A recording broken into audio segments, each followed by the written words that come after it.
ABC 27 investigative reporter Katie LaGrone explains why board members believe these threats represent a much bigger problem.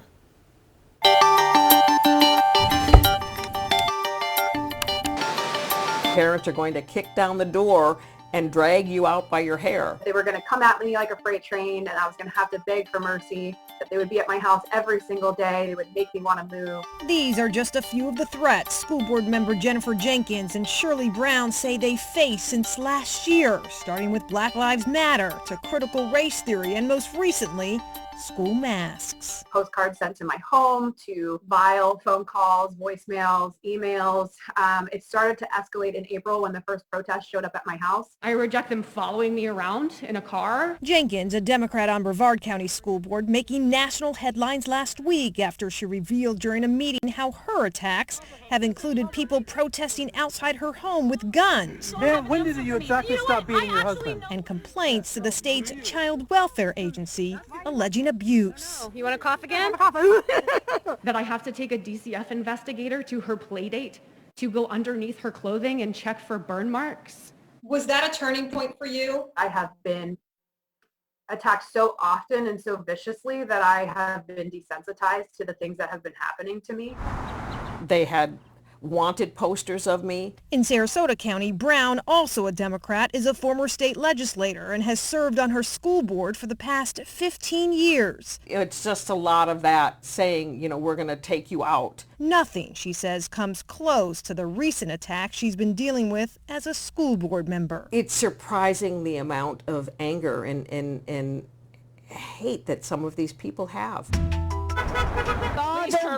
It's a problem playing out across the country. School board meetings, once a place for peaceful rants and anticlimactic debates, we are not subservient to you, have become open forums for hostile crowds, political outbursts, shouting matches. Does anyone see kids playing outside nowadays? Keep your comments to the board, ma'am. And arrests.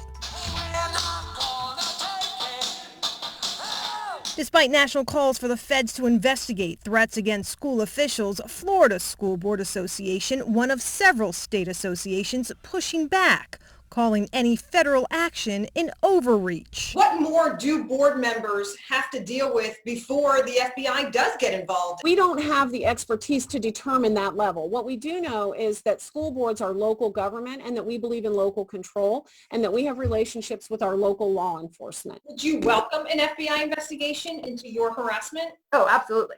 100%.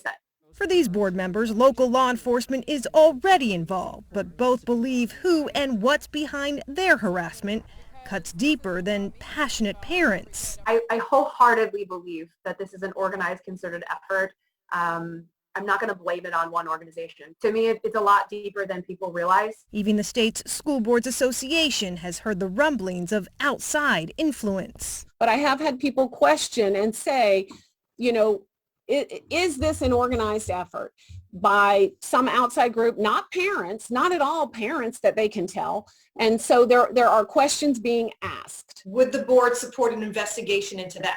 I can't speak on behalf of the board. Who am I? As mask mandates end across the state, the volume of threats received by these board members appears to be simmering down. Let Shirley come out for our First Amendment redress of grievances. Neither have plans to leave their board chairs, despite little confidence the tempers flaring inside and outside of school chambers will end anytime soon. They're just hopping from topic to topic just to keep stirring chaos and controversy. I think there's an anger out there and that somebody is like poking the hornet's nest and getting these people to be angry. And unfortunately, I think it's for political purposes.